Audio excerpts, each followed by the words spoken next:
The castle at Brancepeth, near Durham, is as Pevsner describes. From a distance, one of the greatest thrills one can experience in the country.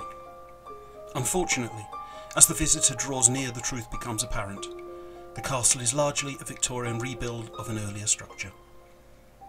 The castle is first mentioned in 1216 as the military stronghold of the Nevilles, but was forfeited to the crown following the abortive Pilgrimage of Grace, which set off from Brancepeth Castle in 1536.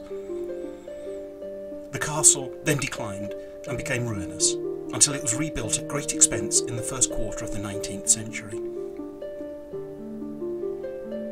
In the mid-20th century, it became the headquarters of the Durham Light Infantry, and an army camp was established in a field nearby. The castle was eventually bought by its present owning family, who have let some apartments to tenants.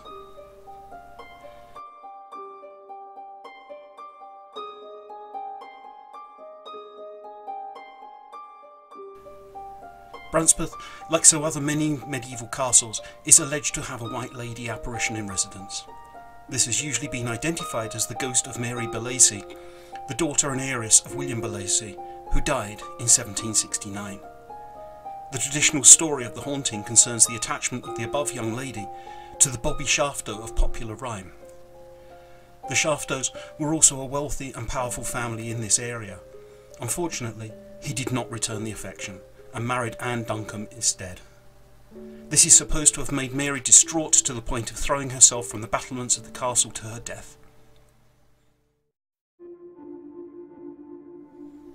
The first written source concerning the above comes from Mrs. Kipling, who wrote in her My Life with Legends that when, as an artist at the castle in 1962, to get a likeness of the Boyne coat of arms, she was told about the ghost of Miss Balacy.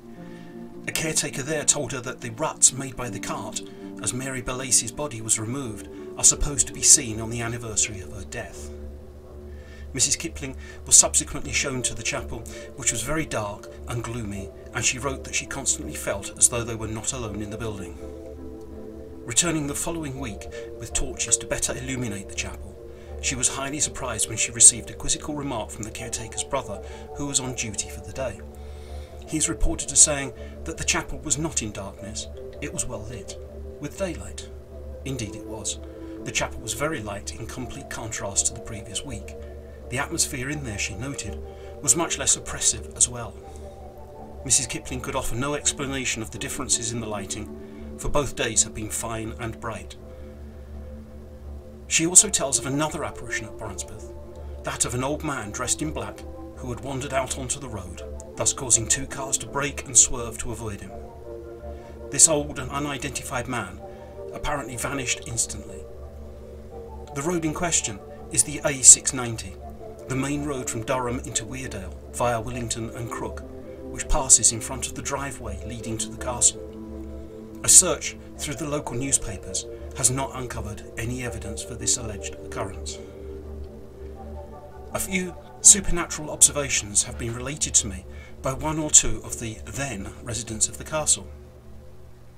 There seems to be a certain low-grade kinetic activity permeating the place. One resident who did not wish to be identified related to me how objects would move in his room without any living being touching them. On one occasion, the fire tongs moved as he watched them. Other phenomena that he has observed while living in the castle involved cold spots, an often felt feeling of being watched, and the hearing of unidentified noises, which could, he thought, be faint voices. I have visited the castle on many occasions, especially the Christmas music festivals that they held there a few years back.